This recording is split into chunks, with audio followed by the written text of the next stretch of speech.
Hello everyone, very warm good evening to all. So today on 8th May 2024, we had two lectures. So our second lecture is being given by Dr. Alok Tripathi sir, Additional Director General Archaeological Survey of India, New Delhi. He's going to talk on the title Historiography of the Harappan Civilization. So I warmly welcome you sir to the platform of the history enthusiasts. We are very blessed to have you on the platform, and thank you so much for accepting the invitation. And I also welcome our honorary president, Nandan Shastri ji, and founder president, Miss Manali Momaya, and of course all the audience who are joining us through this session. Now I request Ms. Manali Momaya to introduce our today's resource person, Dr. Alok Tripathi. Thank you for the warm welcome, Nidhi. It is indeed an honor and a pleasure to introduce Professor Tripathi, sir. Professor Alok Tripathi is a distinguished archaeologist and pioneer underwater archaeologist in India. He founded the Underwater Archaeology Wing in the Archaeological Survey of India and has directed several underwater archaeological excavations in the Arabian Sea as well as the Bay of Bengal. The most experienced underwater archaeologist in the country, he has worked in several countries in Asia, Africa, and Europe. Author and editor of 17 books, he holds equal authority in museology, art history, heritage management, art and architecture, remote sensing, and laws. He is the only social scientist listed among the 10 brightest young scientists in the country. Since 2009, he is a professor at Assam University, Silchar, and presently he is also the Additional Director General of the Archaeological Survey of India. Sir, it is an honor to have you on this platform of the history enthusiasts, and we are very much looking forward to your talk on this very interesting topic of the historiography of the Harappan civilization. Over to you, sir. Namaskar. I'm happy to be here today and share information regarding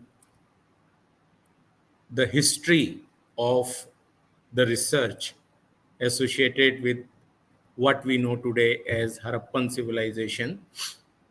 It is also known as Indus civilization. Those who are ignorant with the proper terms also call it Indus Valley civilization, which is absolutely a wrong term and not used by archaeologists in India in a real sense, because Indus Valley has its own connotations and geographical limitations. It is also called Indian civilization, and it is indeed Indian civilization. Now, scholars also call it Sindhu Saraswati civilization. So this is what the area or the period of history we are going to talk about. My today's focus is more on historiography of Harappa rather than the Harappan civilization as a whole, because it's 103 years since the first this civilization was discovered at Harappa.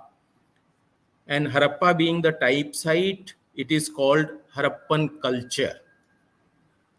It is in this case only that we use Harappa, which is the name of the site, as Harappan civilization also. Because in other cases, the other old ancient civilization of the world, they are known by the name of the land where they have been identified. For example, the civilization in Egypt is known as Egyptian civilization. The civilization in Mesopotamia is known as Mesopotamian civilization. Civilization in China is known as Chinese civilization. And the civilization of India, which is Indian civilization, was given another term by British scholar, where we will reach at the end, and they call it Indus civilization. And one should know that it is not that from the very means from the moment of its discovery it was called Indus. It was called Indian civilization initially, and then it was realized that this term Indian civilization may be dangerous for British rulers who were occupying this country. And for political reasons, a new term was coined, and that term was Indus civilization, and Marshall used that term. And then this term was, as we Indians are habitual, we blindly follow most of the things. So none questioned that why this particular civilization is being called Indus civilization, whereas all other civilization in the world as a tradition are called by the country or the place where they are found. And why we are changing from Indian civilization to Indus civilization, it was not questioned. And almost for 100 years people followed it, and even today they are comfortable in using that term because naam mein kya rakha hai sort of philosophy. Anyway, so I take you to the journey of Harappa, the place which is now in Pakistan, and where this civilization was first identified 103 years ago. 103 years are not that when the Harappa was known. This place was known long before discovery of Harappan civilization in an excavation which started in the year 1921 by an eminent and a very knowledgeable, very daring Indian archaeologist, Rai Bahadur Dayaram Sahni. And credit of discovery of this Indian civilization, or credit of the discovery and pushing back Indian history to almost 3,000 years back, goes to two eminent Indian and archaeologists, Dayaram Sahni and R.D. Banerjee. They were the two Indian archaeologists who conducted excavations at Harappa and Mohenjo-daro. At Harappa from 1921 and at Mohenjo-daro from 1922. And the findings from these two sites finally led to the identification of this one of the earliest Bronze Age civilization in the world. And this discovery, this journey, what we can trace goes back to 1829, when Charles Mason for the first time mentioned about this site in his book, which published in 1842, a narrative of various journeys in Balochistan, Afghanistan, and Punjab. He published 3 volumes of this book, and in the first volume,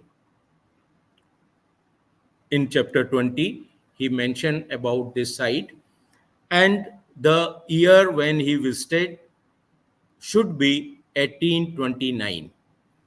Actually, one has to go back and try to find out, because he started his journey from Bikaner in 1826, and he entered the desert frontier of the Khan of Bahawalpur.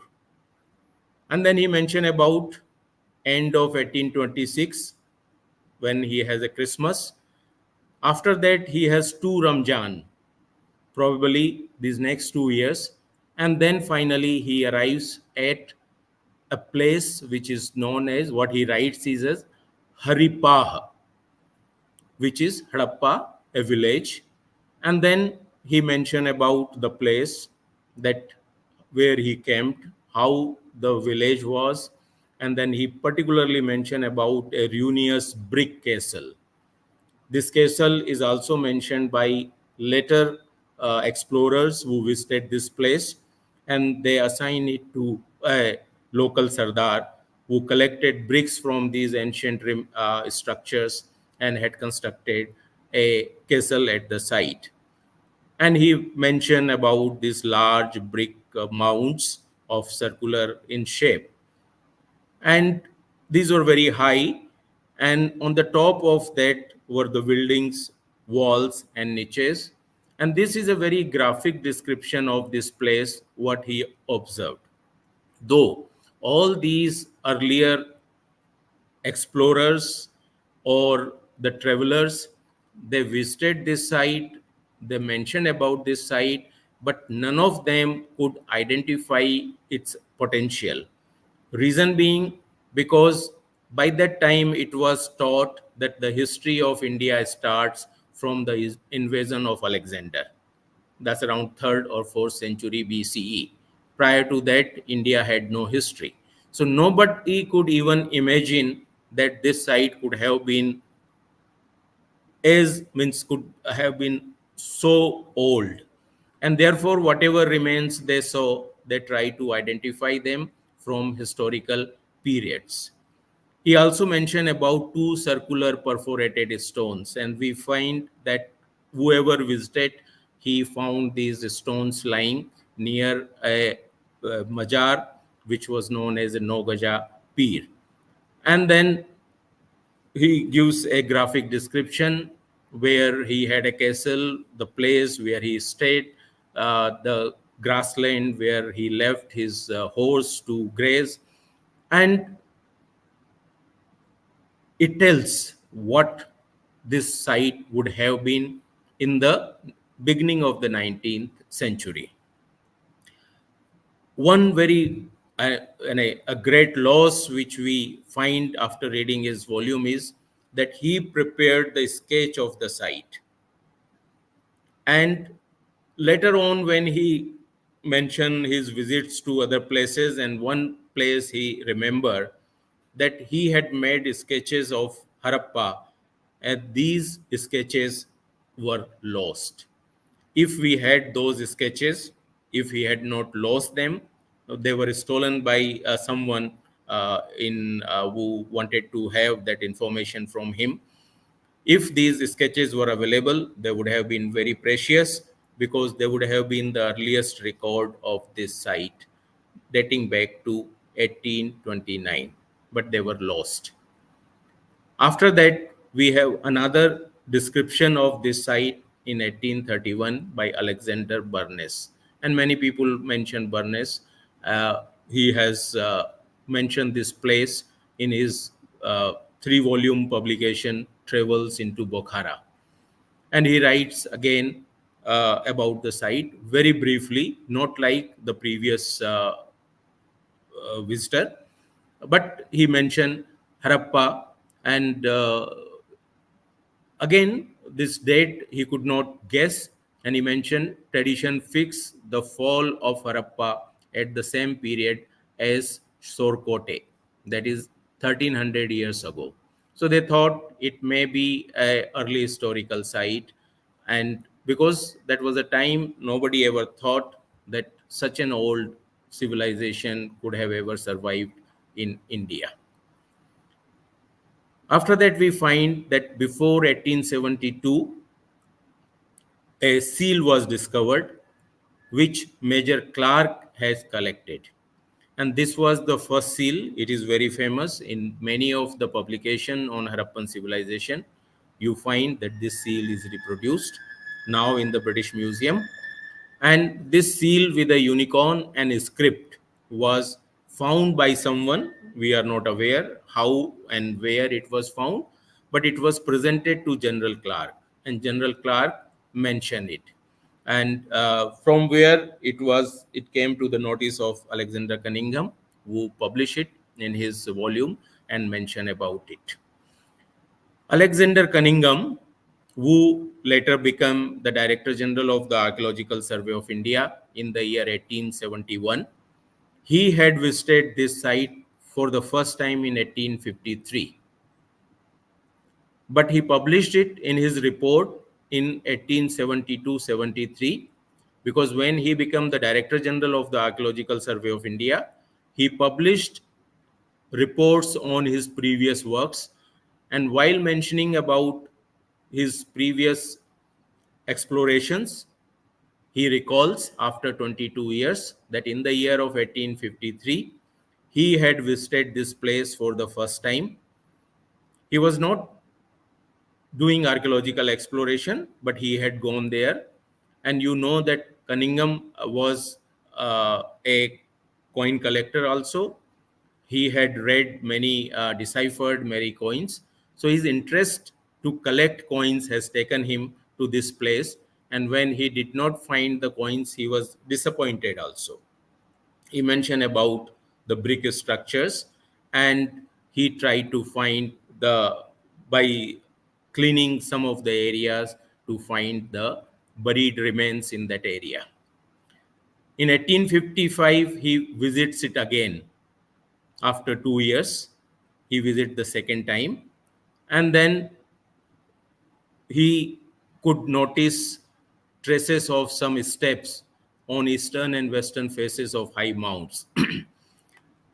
And as everybody was thinking and thought that the earliest remains or brick structures could be of British period, so they always try to identify them from the historical period. After becoming the Director General of the Archaeological Survey of India in 1871, he visits this site for the third time and published details sorry, in the in his annual reports. When he goes on the site, he conduct excavation also. He has given a detailed map of the site, and which is a very popular and earliest map of this place, and used, which is very useful for archaeologists who have worked on that. And he mentioned its size. He precisely measured them from east to west and north to south, its periphery, and which comes around 2.5 miles. He has given the height of different mounds and how these bricks were removed from these mounds, uh, removing or destroying many of that ancient structures for making a railway line, that is the Lahore and Multan railway. And actually this destructive activity, removal of bricks from this mound, which draw attention of archaeologists to this ancient site. Since he did not find it uh, so old, he collected local tradition. That is what the Cunningham has done. Whenever he has visited any place, he very faithfully recorded all local traditions. And then he mentioned about the tradition which was prevalent there about Raja Harpal. And again, he also date it to around 1300 years old and take its date to around 713 AD. He tried to identify these buildings as a Hindu temple of the Raja Harpal or Harpal. He also identified it with the city which is mentioned by Chinese pilgrim Huansang as Pofetalo. And as his main interest was in coin, he mentioned about thousands of coins found of Indo-Scythians and their successors at this site. As the earlier scholars have also mentioned about a brick castle, Cunningham also mentioned about it.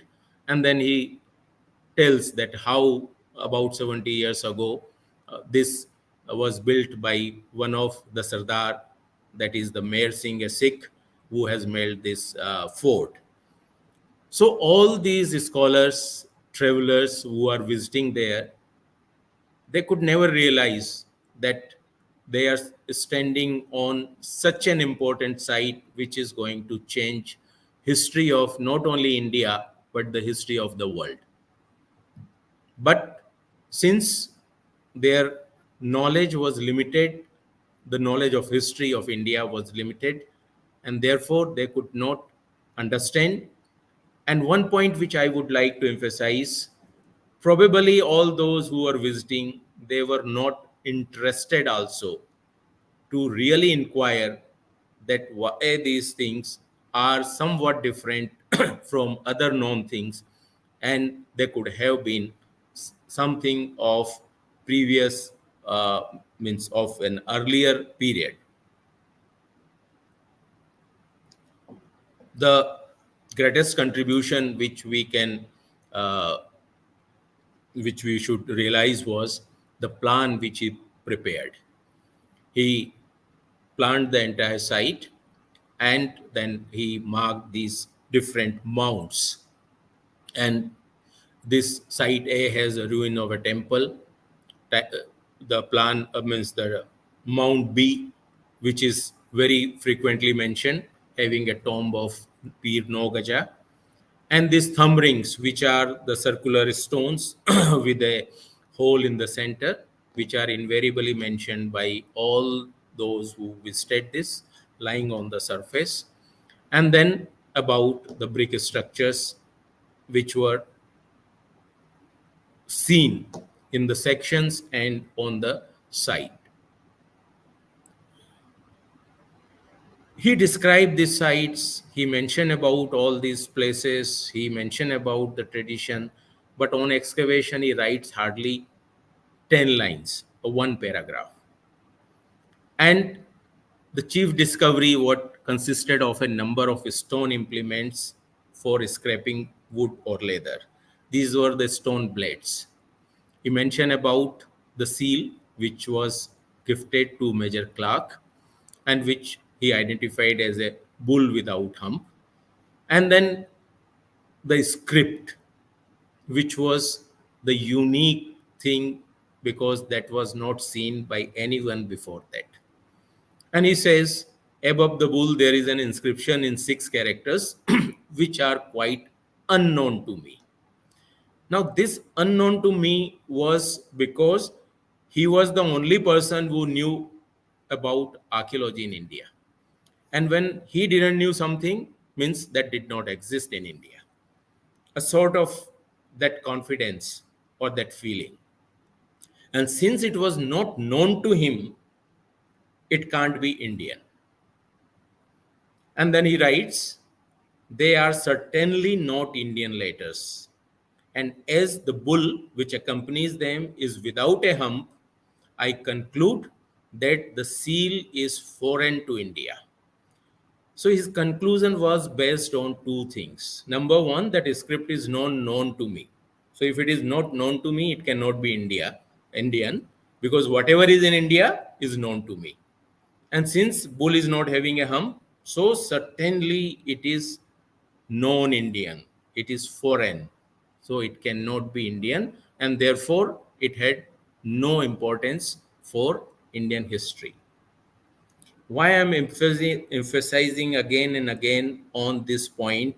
Because while you are studying archaeological remains or you are studying history, you have to see the perception or point of view of the author or discoverer or the excavator. One object can give different meaning to different scholars. The object is same, but how you look at it, that will make a big difference. And these European travelers and scholars who were interpreting Indian objects, or they were trying to interpret Indian culture, they were looking it from their own point of view, and therefore they could not succeed. When you see, Dayaram Sahni also saw the same script, same object, but he find something different what all these could not find. So he excavated, he gave the detail, he gives the plans. This is a ring, a stone ring, which was found there. These are the stone blades, which are all published in the annual report. He finds the pottery, and you know that pottery is the main object what any archaeologist find, and based on the pottery, is most of the information is derived. But for him, this pottery was not of much interest, because that was the time these antiquarians were going, they were looking for sculptures, they were looking for inscriptions, they were looking for the other metal objects. So if they don't find that, they find disappointed. Rest all the things, these stone objects and this pottery and other things were not of much interest to them. And that is what happened here. After him, J. Harvey, who was a school inspector, he visited this place and then he purchased a seal. So it seems that these objects were coming out in maybe in the diggings or maybe after the rain, and the local people were collecting, and those who were visiting these places, they were getting it. So when he goes there, people bring many material to him, and out of which he purchased a seal from a local agriculturist, and on which there was a inscription in 5 letters. So this was a seal, a small rectangular seal without any motive, that is the animal, only having this inscription, and he presented this to British Museum. In 1886, Longworth Dames, he writes about these seals. And this was the first article published on old seals found at Harappa in the Indian Antiquary, volume 15. And he published three seals, these seals, and one of them is, because nobody knew how this script is. So if you see the figure 2, it is upside down, because now we know, after finding so many seals having with the inscription, that how it is written and how these letters are. In 1886, T.A. O'Connor, he uh, he was a district superintendent of police. He also conduct an excavation there. So because that was the time, there was no legislation barring anyone to dig uh, these ancient remains. So generally the British officers of high rank, they used to go conduct excavations, collect antiquities, and then these antiquities were at times either gifted to their friends here or taken to England. And many of them finally landed in museums, but many of them were lost. So he uh, conducted an excavation, and then he finds material there about which we get the information. First Indian scholar to visit Harappa was Pandit Hiranand Sastri, who visited this place in 1909 January, and then he sent a report to Dr. Vogel. And his observation was that these mounds are not likely to repay excavation. Or, in other words, he didn't find them of much interest, because, again, the findings on the surface were not what archaeologists used to expect there. No coins, no inscriptions, no sculptures, only potsherds, pottery, and other discarded material, which was not considered very useful during that time. Though he mentioned about the findings which are reported earlier. In 1912, J.F. Fleet mentioned about these seals from Harappa. He writes in the Journal of the Royal Asiatic Society, and where he mentioned 3 seals found from Harappa till that time, and all these seals were in the British Museum. And they were identified as the medieval antiquities in the record of the British Museum. Of course, he mentioned about the statite and how this is made, or it becomes hardened by heating. So the seal, the first seal, which was found before 1872 and which was collected by Major General Clark, and he identified again this unicorn as a male deer of some kind. He said it's not a bull, it's not Indian. So it's a sort of a deer. Now another one, which is having only the 5 letters, which was presented by Harvey, and then during his visit, which was purchased. And the third was again from tail, he identified that it can't be a deer, which was presented by Dems. So he tried to study them, and Cunningham has mentioned that archaic Indian letters of as early as age of Buddha himself. So he had made an attempt to decipher it. But again, since they never thought or they were not ready to accept that Indian civilization or Indian culture may be as old as any other culture in the world, they were not ready to take it before Buddhist period or before the early historical period. And they were trying to fit it somewhere there. And these are the three seals which are published there, all three in the British Museum. In 1914, Hargreaves inspect these remains.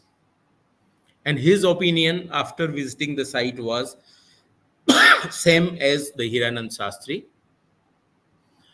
He submitted a note to the Director General of the Archaeological Survey of India, and his suggestion was that the amount which was demanded by the owner, that was only 4,706 rupees at that time for all the mounts, and he feel this is an exorbitant price. Sorry. And then he says excavations can be made on one mount, that is he proposes for mark, which is a mount F on Cunningham's plan. And he feels that they can be done and there is no need of acquiring this site because the price paid for that may not be worth it. 1917, Rai Bahadur Dayaram Sani, who was superintending archaeologist at Lahore, he visits this site and he proposes for acquisition of these mounts. He write about them in his annual report of the 1916 and 17. And there he says that in earlier some seals were found with which were not deciphered, but if we work here there is a possibility that we may find more such evidence, and that will be useful for understanding the nature and antiquity of this place.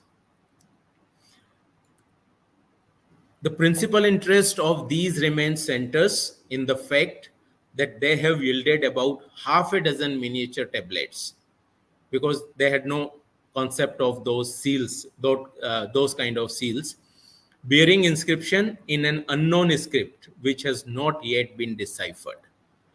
So he was interested in knowing what these tokens or seals are and then what they could be. Whereas the British scholars who are visiting there, they simply said it's an unknown script and it's non-Indian, and therefore they might have come from somewhere else, and therefore they are not very useful as far as history of India is concerned.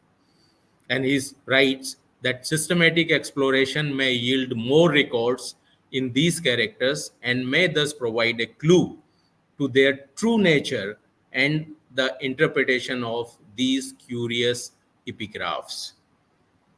So that shows a Indian perspective to the findings in contrast to the Western perspective or point of view. He visits the sites, and Hargreaves' suggestion to conduct an excavation appealed to him, and he submits a proposal for their acquisition of Mount H. And he wanted to have some area of AB from the on the map which was available. That was the plan of which was prepared, by Alexander Cunningham during his visits during his visit to this place in 1872-73. And then the cost was around 2,771 rupees. And interestingly, when some amount was left unutilized, that was utilized for conducting an excavation with the help of labors provided by executive engineer of the PWD, and this excavation ultimately resulted in the discovery of, or interpretation or identification of, the earliest civilization of the world. So he conduct excavation, and by that time this ancient monument preservation act had come in force, and under the provisions of this act they protected it and purchased this, means acquired this. That time it was a purchase, so they purchased these mounds by paying the compensation to the local owners, and so that unauthorized digging of these mounds can be stopped. Because of these brick structures, whoever wanted to have this construction material, they used to go on the site and dig out these brick structures. They used to remove these bricks. So the work which is conducted by the Aram Sahni in 1921, precisely from 5th January 1921 to 10th February 1921, was a game changer. He writes about this work in his report of the year 1920-21, that is the annual progress report of the superintendent, Hindu and Buddhist Monuments, Northern Circle, for the year ending 31st March 1921, from Lahore, where he mentioned the excavation at Harappa in district Montgomery in Punjab. And then he gives details about its cost, the work which he carried out, and all the findings. And in one of his, this is the report which he has written, this is the original report, typed, and the editing made by the Aram Sahni in his own handwriting, where he writes the dates when the first excavation was conducted. Commenced on the 5th January and continued to the 10th February 1921. These are the precise dates when the first excavation at any Harappan site was conducted. One may say that Alexander Cunningham had also excavated in 1972. Not only that, on number of other Harappan sites also excavations were conducted, but since none of the excavator had identified this culture or civilization, therefore Harappa becomes the type site, because it was this very excavation where this culture was identified, and therefore we call it Harappan culture, or at times Harappan civilization. So this excavation conducted in the month of January and February 1921 resulted in identification of this civilization. And this is the image of 1921, which is published in his report. This is Mount AB, how it was. And on the top of that, you can see a modern construction. He had laid 3 trenches: Trench A, Trench B, and Trench C. And then he gives detail that how these trenches were, how deep they were dug, and how many antiquities were recovered from them. That was a time when excavation was conducted following the structure or following the wall. When you see any structure, you start digging, and wherever this structure goes, you follow the trench. And therefore, they had a deep trenches. And then he has also given a list of photographs which were taken, list of antiquities which are recovered, and the structures which were exposed. So this was a period when excavations were very different than what excavations which started by the Wheeler, Mortimer Wheeler, in 1944 when he became the Director General, what we call the systematic excavations having the proper stratigraphy. And that was a time when the antiquity or the date of any structure or any findings was decided based on the depth on which it was found. So that was a time, that was the method which is in use. So he conducted that excavation. In the excavation, he found these three unicorn seals with uh, the script on the top of it, some ornaments, pottery, a terracotta figurine. These are the animal figurines from there, human figurines, toy cards, and then he gives a list of drawings which were prepared. So they properly documented it. And this all details are available in the report, annual report of the Archaeological Survey of India. And based on these findings, he tried to interpret these findings, and he very honestly writes that he was disappointed because he was also like others. He was expecting the finds or the kind of finds which generally the archaeologists used to expect. And he writes that I could not find coins here. There were no sculptures. Only one stone fragment was found, which was roughly carved. There was only one terracotta, a big terracotta. No metal objects are there. So when he dug for the first time, he also found that this site is not like others. And then the findings are not as rich as you find on other historical sites, where you have a lot of historical material which people used to decipher and write and report, and that used to give them the date, because scientific or the absolute dating methods were not used that time. Dating was based either on the depth or that relative dating. So the kind of material which was found here was not very helpful. It was not very encouraging. Only thing was these brick structures, which was of different shapes. Some were of quite big size. The brick which was found here was of very well burnt. They were of very fine texture. And here, based on the ratio, Dayaram Sahni realized that this ratio of the brick 1:2, 2:4 is very scientific to make proper structures. And that was one thing which he identified. And he also recalls that bricks of this ratio are available in one of the museums.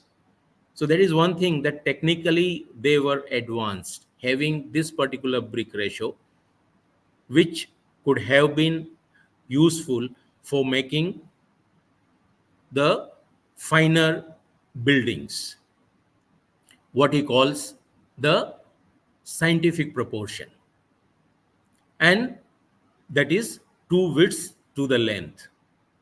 So the length of a brick is equal to width of two bricks, and which is the essential condition of good structural bounding. So that is one thing which he identified technically in the structures, that the ratio of the bricks.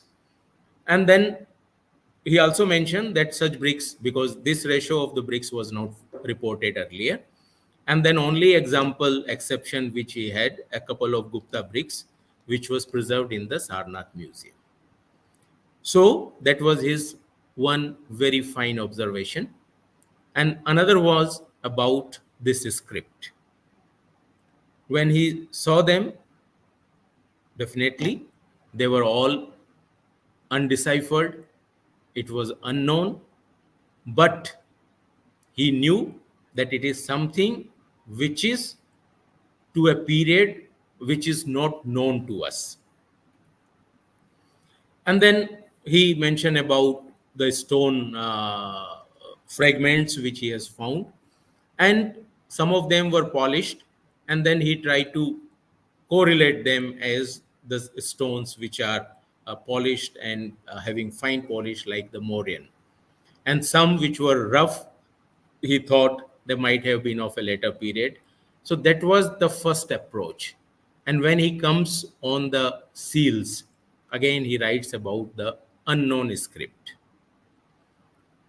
And they were put in the Central Museum of Lahore. And these are the earlier seals which were found there. And he tried to compare them with known earlier findings.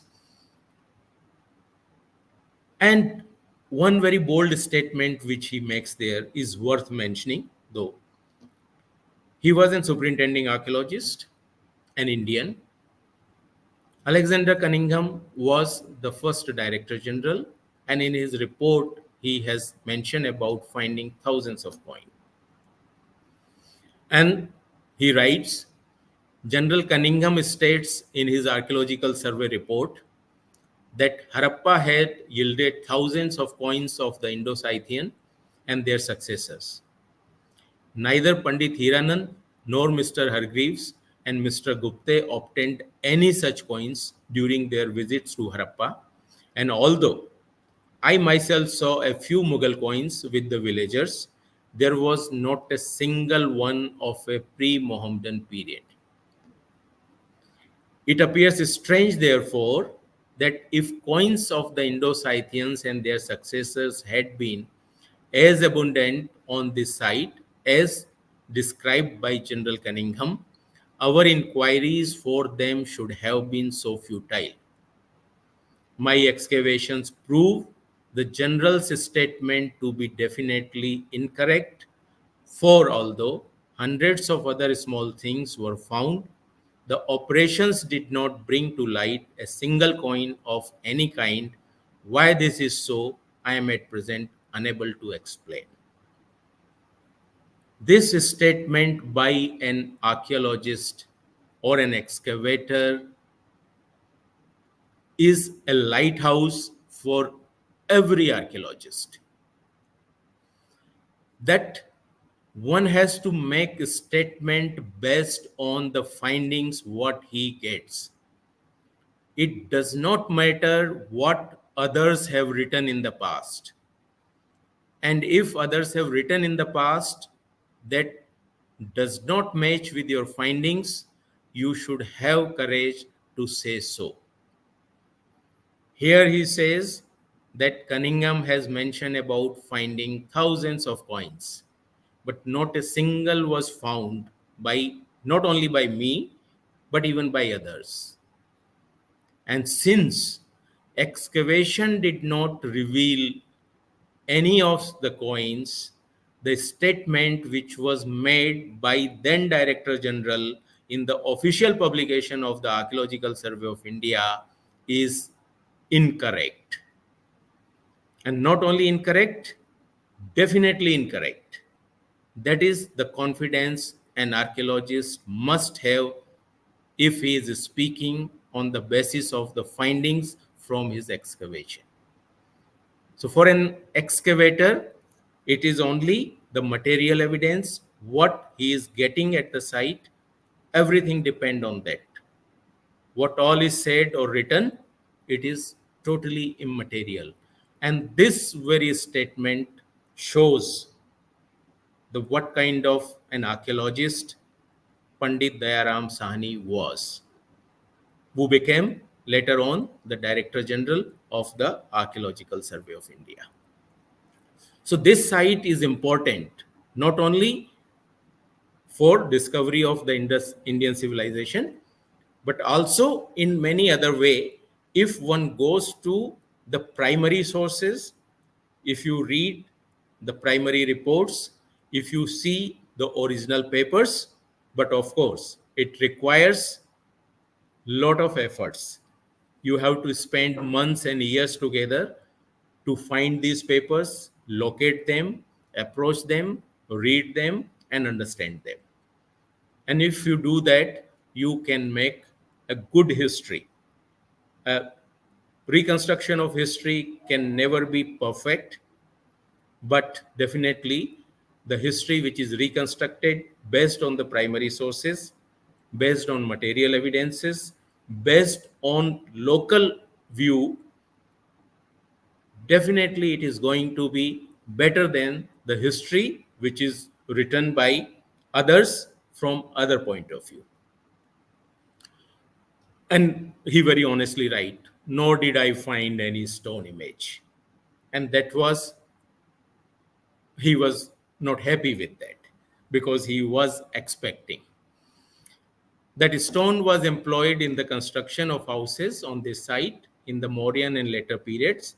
Why he is saying Mauryan? Because he found some of the stones were polished. And that time, the understanding was that polished stones are found only in the Mauryan period. So that was the earliest date he could put when he excavated in the same year when he is publishing this report in his annual report. And later period, it apparent from the few pieces found in the area to the west of Nogaja.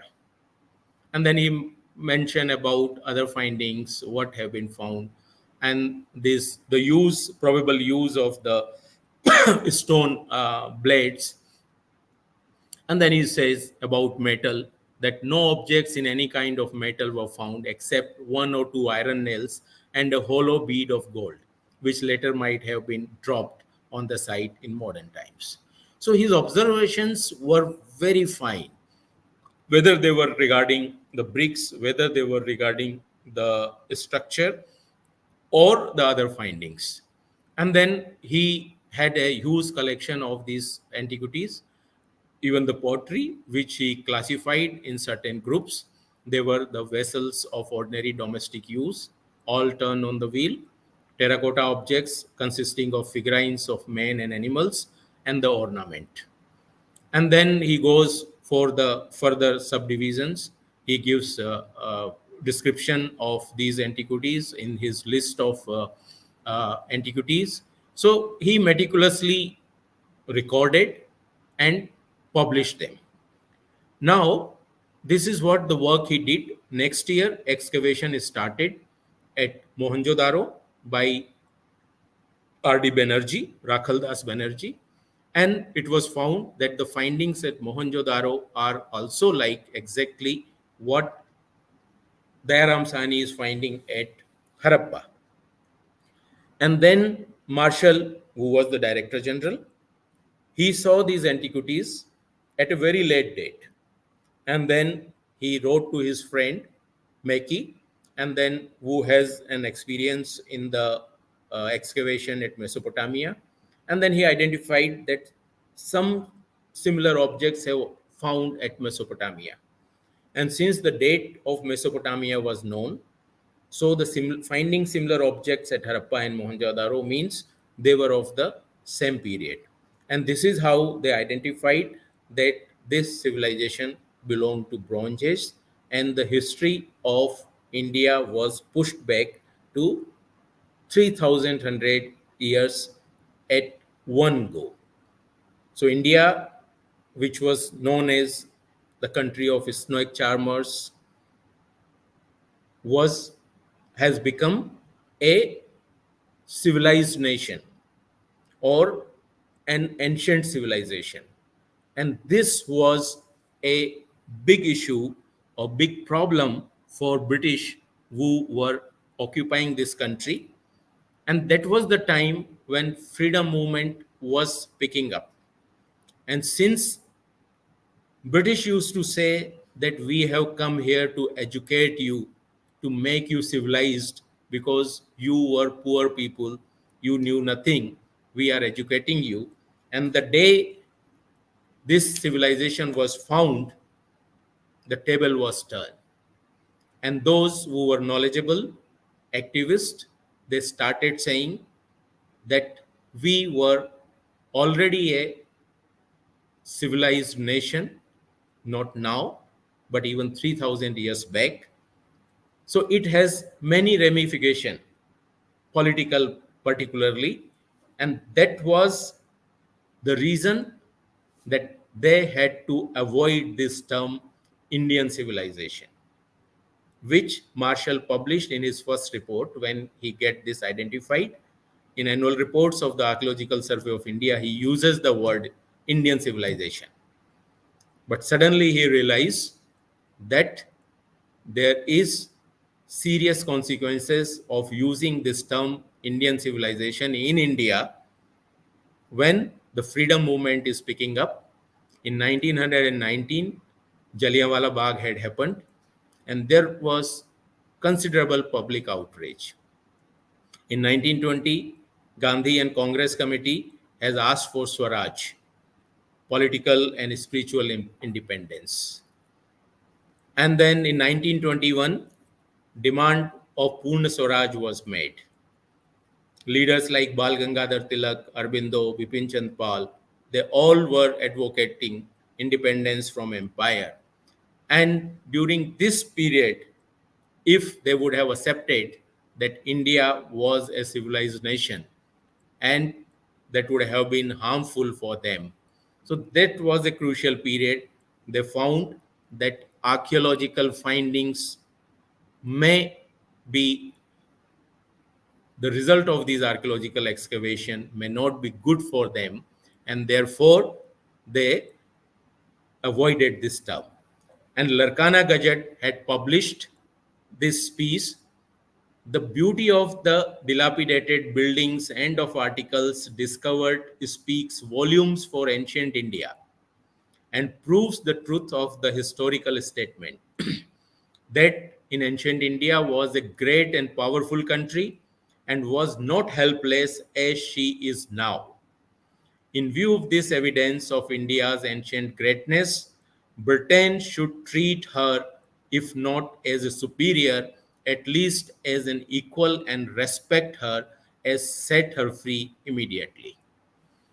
So, this realization coming through the findings from an archaeological site was unexpected for British archaeologists and British rulers. And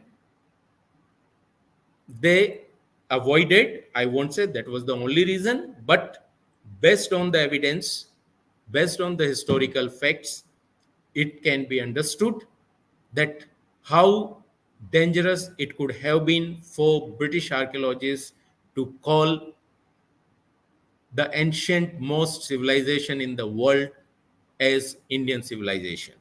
And therefore, they coined another word, that is Indus civilization. In 1922, he wrote his report in the annual report, that is the Director General's report, which was published from Simla. That was a time then every circle used to have their own annual reports. Director General used to have his own report from Shimla, where the Harappa was mentioned. And 1923-24, Marshall wrote about these excavations, and these excavations in his section 2, which is exploration and excavation, Harappa and Mohenjo-daro, he writes both. And in 1924-25, he writes Indus civilization. Again in 1925-26, he start his report introduction with these excavations and the findings on these sites. So it was slowly picking up, it was being identified, people was realizing its importance, and then he start writing about Mohenjo-daro. So the focus slowly shifted from Harappa to Mohenjo-daro, and then it was excavated extensively. Reason being, the Harappa was badly damaged by these local villagers who removed these bricks from these mounds, and also these bricks were removed for the railway line. So most of the structures which were close to surface were destroyed, And while excavation, it was found that there are not many structures which are intact there.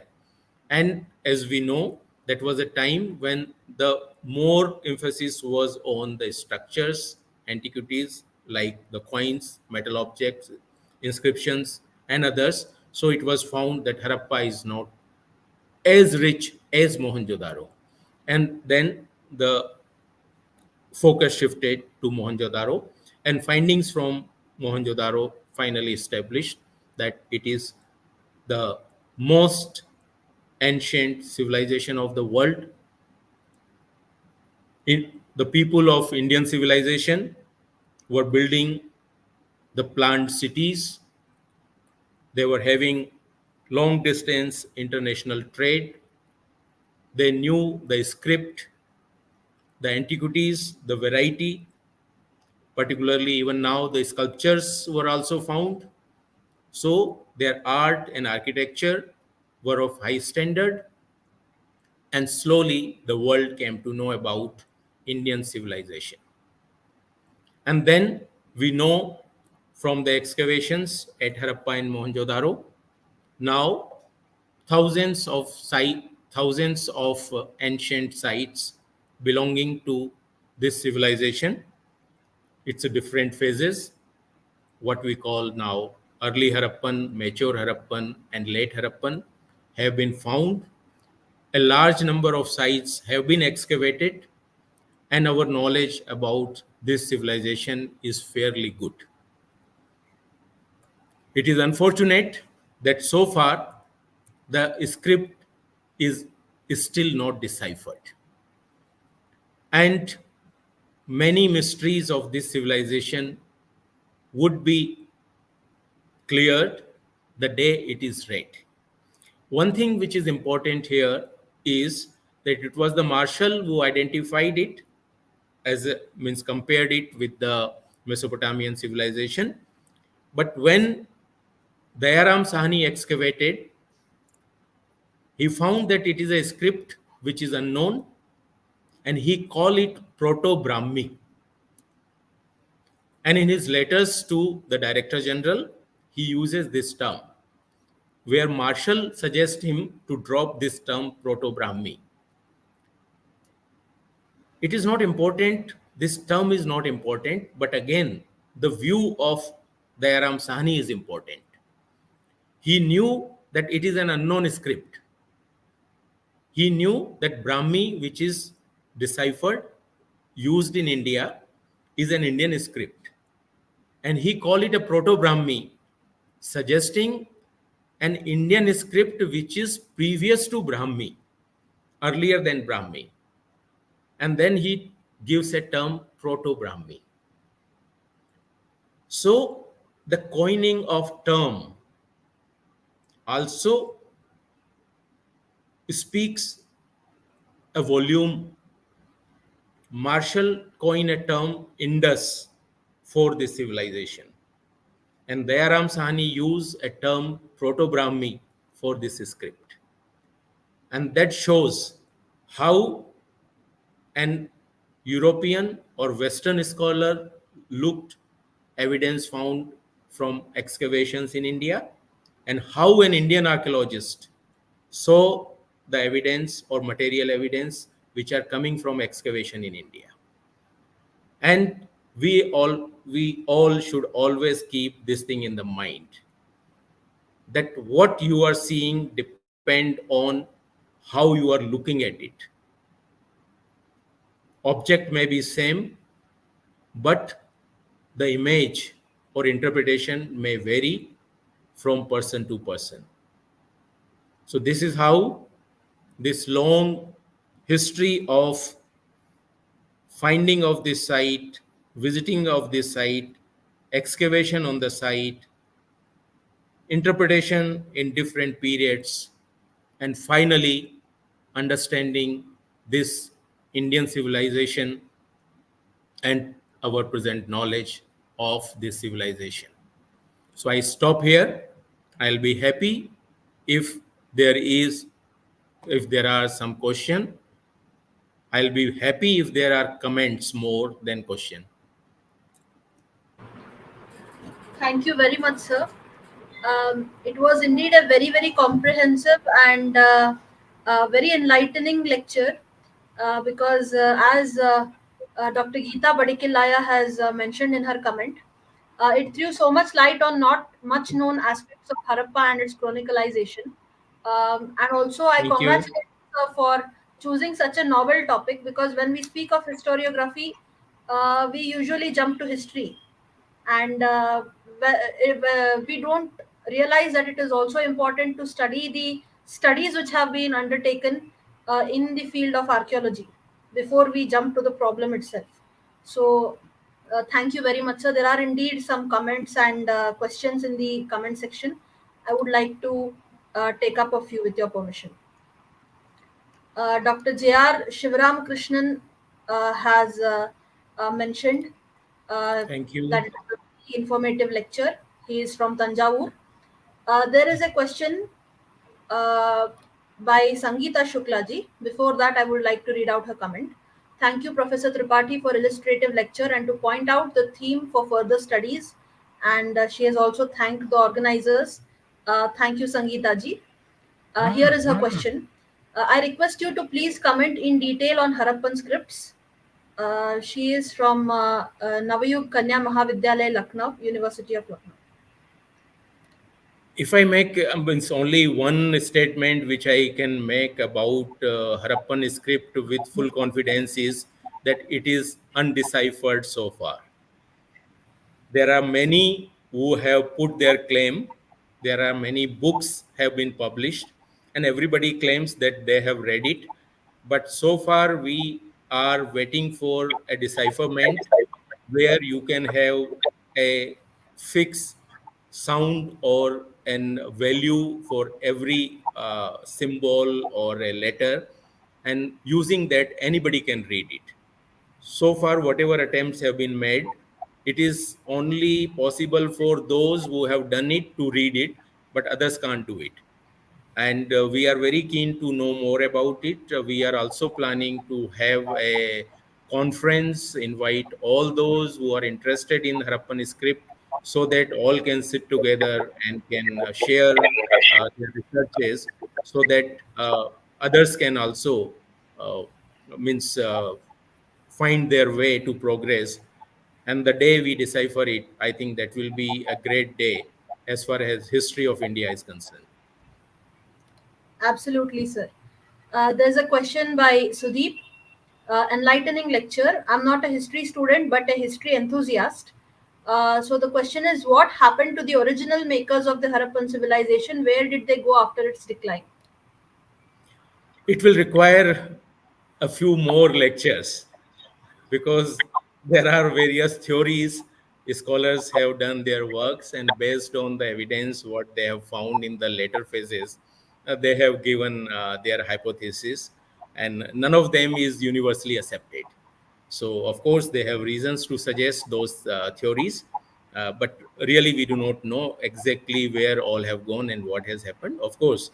But we have certain informations that probably they moved eastward, and then they had a mix up with the other cultures, and it was transformed. Thank you, sir.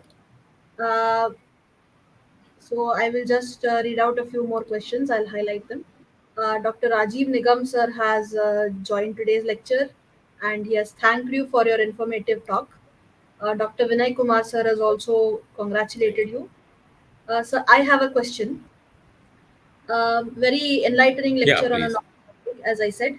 A lot of students today skip the study of historiography and go directly to the problem. How is that affecting the quality of studies, and what is the significance of historiography in archaeology? If I put it in a simple term, any structure with foundation and without foundation. So if you, without knowing the history or background, start doing something, it is not going to be a sound thing, because you never know that what you are reading or what from where you are starting is correct. So one has to always go back a little, particularly to examine the sources, how authentic the sources are. And unfortunately, now most of the works are based on the secondary sources. So, in that case, if someone has made a mistake, you continue with that. And if you really very seriously examine your sources, you will find, because we all are humans and we make mistakes. And I very frequently quote Cunningham, what he has published in his first report, that a dwarf sitting on the shoulder of a giant can see, a pygmy sitting on the shoulder of a giant can see more than a giant. That is there, but it depends who the giant is. So there are some benefits, but you may never be sure that from where you started was the really firm footing. There may be mistakes. So one should always try to, not try to, one must see the original sources, and based on that only the research should be based and progress. Thank you, sir. Sunanda Srivastavji has joined us, and she has also commented wonderful lecture covering all the aspects of Harappa and the Harappan culture. Our Professor Dr. S.Y. Somshekhar sir from Hampi University has also joined us, and he has also congratulated you, sir. Nidhi has also posted a My couple thanks of to questions. all. Yes, sir. Sir, with your permission, can we take? We have 2 or 3 more questions. No, no, sure, sure. I have no issue. See, Yes, sir. Saraswati also, because now when you plot these all Harappan sites, you will find that more sites are on the banks or tributaries of the dried up river Saraswati. And that was a mighty river, of course. Now it's not the historical things or a tradition, but there are scientific evidence for that. You have satellite imagery, you have evidence on the ground. So it's a fact that Saraswati was a river flowing once upon a time, and most of the sites were close to this river. So it had played a significant role as far as this civilization is concerned. Absolutely no doubt, unless Uh, somebody has a political agenda. Correct, sir. Yes, sir. Uh, Thank you, sir. Nidhi has also asked, what are the archaeological sources to prove that Harappan civilization was a matriarchal society other than the terracotta of Mother Goddess? As an archaeologist, I would not like to comment on that. Okay, sir. Uh, then we also have Professor Usha Devi from Bangalore University congratulating you, and uh, Prabhulal Thakkarji has also commented. What is about granary at Harappa at lower right corner? Can you throw some light on that? That a big structure which was found at Harappa was interpreted as a granary because of its structure, and similar such structure have been found. Similar in the means I am talking about the plan at other sites also.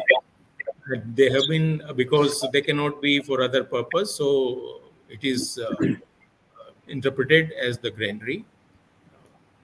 That is what we know. And one thing, let us understand, Harappa and Mohenjo-daro was excavated when our techniques of excavation, what you can call today primitive or not so scientific.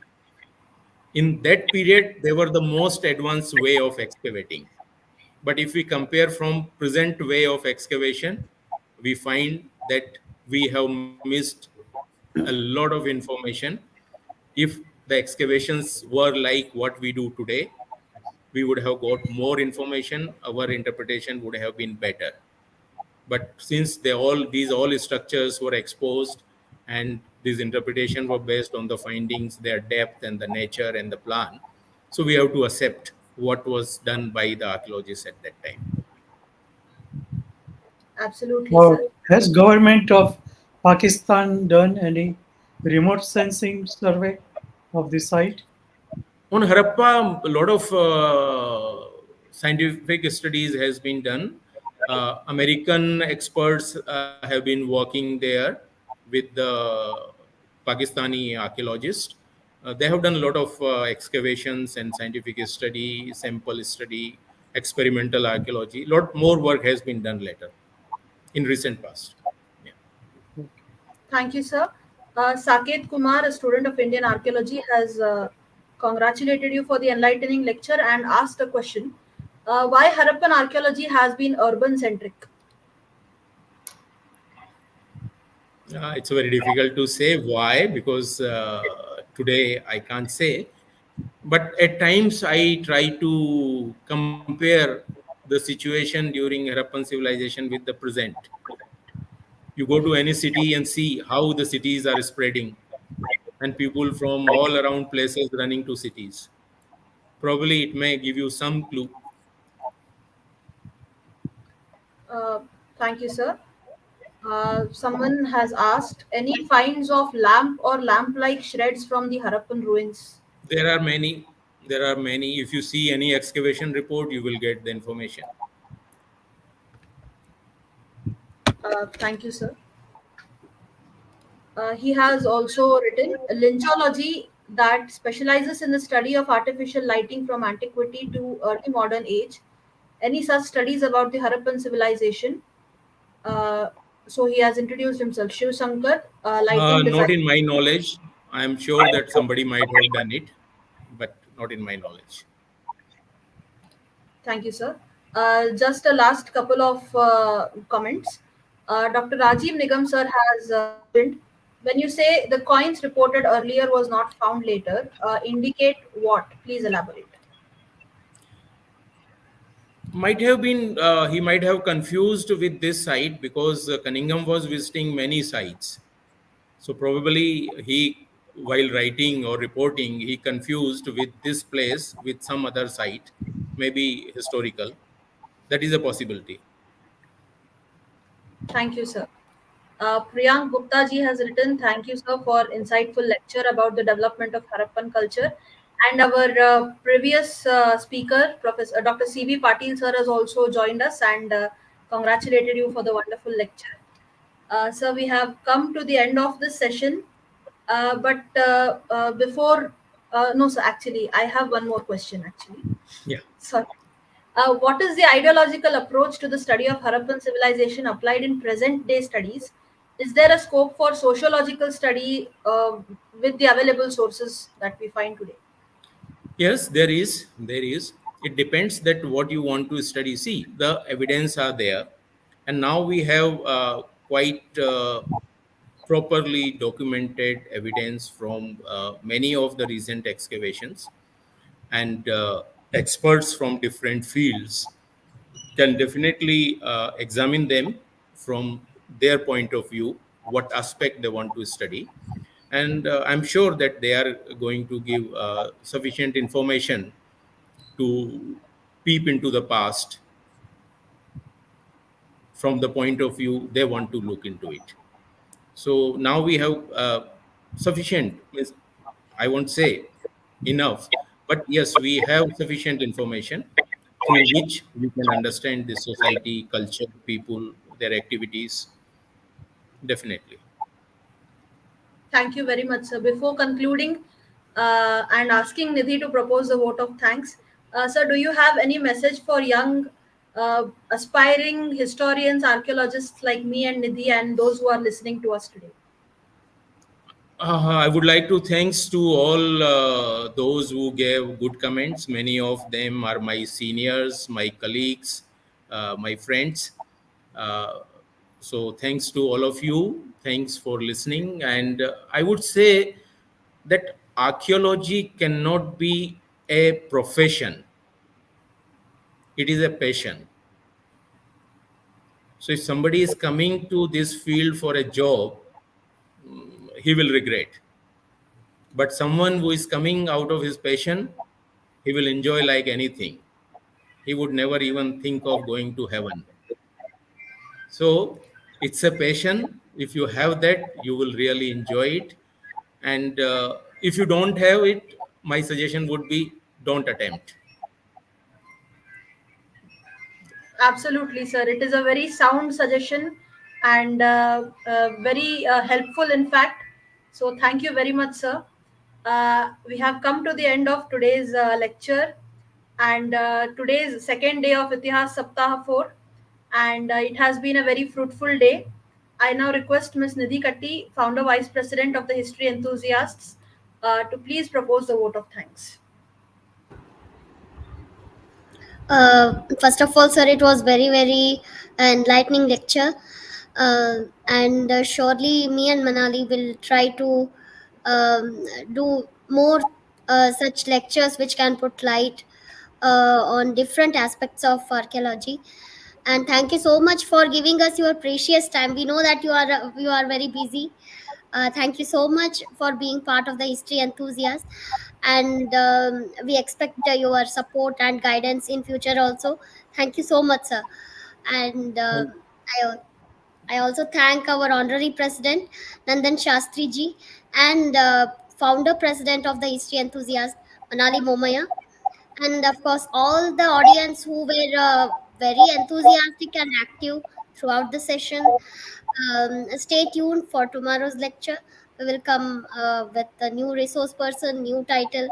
Have a good night. Shubharatri. Good And night. also thank you, Nidhi, for being a wonderful co-host and for organizing this wonderful Itihas Saptaha and roping in so many wonderful speakers.